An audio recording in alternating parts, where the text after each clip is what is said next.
In this video, we are going to learn how to add more storage capacity to your EC2 instance.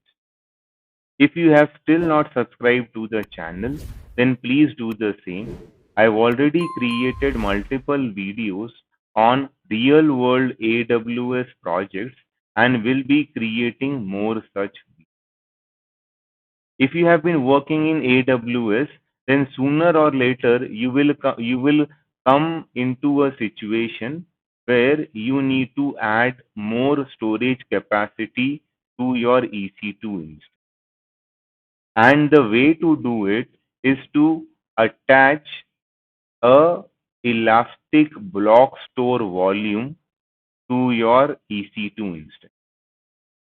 The important point to remember is the EBS volume and the EC2 instance should be in the same availability zone.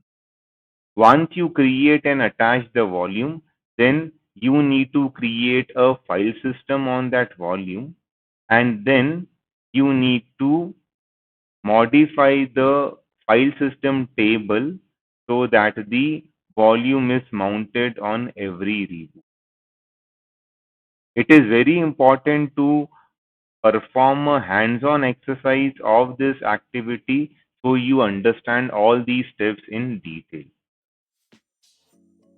I have logged into my AWS account and let's create a new EC2 instance. Give it a name, test server, and select the default instance type of T2 micro.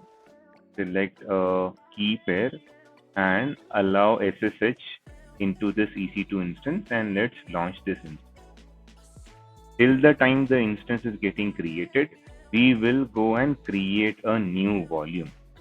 Let's click on the EC2 tab, scroll down to the volume section, and let's create a new volume. One thing we need to ensure is we need to ensure that the volume that we are creating is in the same availability zone as of the EC2 instance. So this volume got created, which is the root volume of our EC2. This is in US East 1C. So we will create our new EC2 instance in the same availability zone, which is 1C. This is a very important step of ensuring that the EC2 and the volume are in the same availability zone. And let's ensure that you select a size of 1 GB, because in free tier you have a limit of 30 GB of storage, but we will give just 1 GB size, and let's create this volume. Once this volume is created, what we will do is we will select this volume and we will try to attach it to our EC2 instance. So this is not in available state as of now. That's why this option is disabled. Let's give it a minute. Let's refresh the screen, and it is in available state. And let's go to action. Let's select the volume again. And let's go to the action and click on the attach volume tab. Now you will need to select the instance on which we want to attach this volume. So the instance is visible now. One important point to note over here is the name of the device.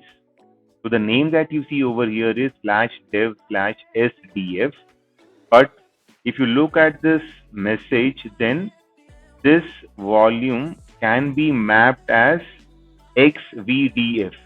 What it means is that when you attach this volume to the EC2 instance, and when you look for the volume on your EC2 instance, then you will find this block device and not this device. Okay. So that's where we need to ensure that this, because these are some Linux kernel details, that it will do a renaming, and your device SDF will be renamed to xvdf. Okay.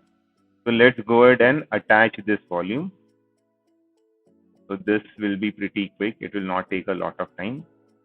Now this is done. Let's go back to our instance and try to do a SSH on this instance. We'll go ahead and click on connect, and we will connect to this EC2 instance.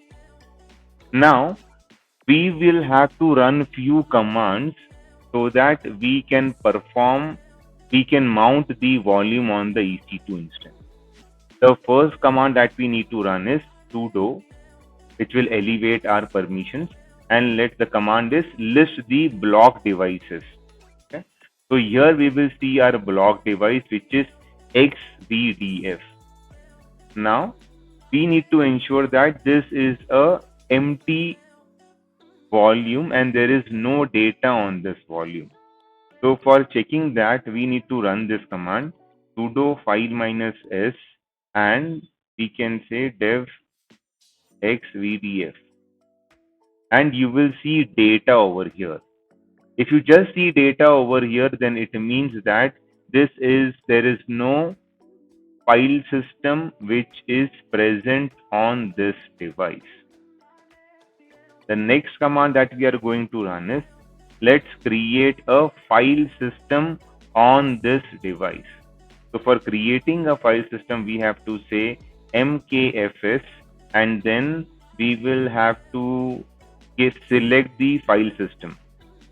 We will have to say -t. xfs is the name of the Linux file system, which is the default file system in Linux, and we will give the name of our device. Okay, just to reiterate, so when we attach a volume to the EC2, then this volume is visible or should be visible on our EC2 instance. Now this is visible, but this is an empty volume. It is like an empty disk. We want to install a file system on this volume. And there are multiple options of file system. We can install ext2, ext3, or Windows Luxor file system, but we will go ahead with the default Linux file system for this particular scenario, and we will press enter. So we gave the wrong command. It should be xvdf, and we mentioned, let me clear this. Clear the screen and scroll up. I will say xvdf. Press enter. Now our file system got created on this particular volume. Now if I go back and run my command again, this command, file command, then you will see that previously you were just seeing data in the output. Now you see that there is a XFS file system which is present on this volume. So the next and the final step is to access this particular volume through a directory. And for that, let's first create a directory. I will say sudo mkdir, and I am just creating a directory. And on this directory, I am going to mount the volume. And the command for that is a mount command, sudo mount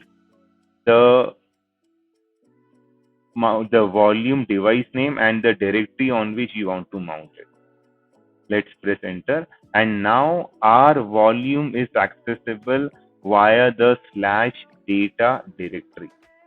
Now if you run this command df -h, which gives the size of the file system, then you will see that this /data directory, which is mounted on this block device, has a size of 960 megabytes.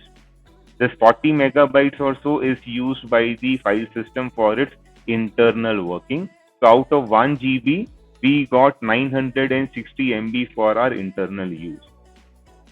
Now we can create any file over here like touch file.txt, or we need to use sudo touch file.txt, And now this is like a normal volume which you can use on your EC2 machine. Okay. So in at some point of a time when you are working in AWS, at some point you will come into a situation where you will want to add more storage to your EC2 instance. And this is the way you add storage to your EC2 instance. You can create a new volume. A volume can be of any size, 10 GB, 100 GB. Once the volume is created, you attach the volume to your EC2 instance. Then you mount that volume on that EC2 instance via a directory, and your overall size or storage on the EC2 instance can be easily increased.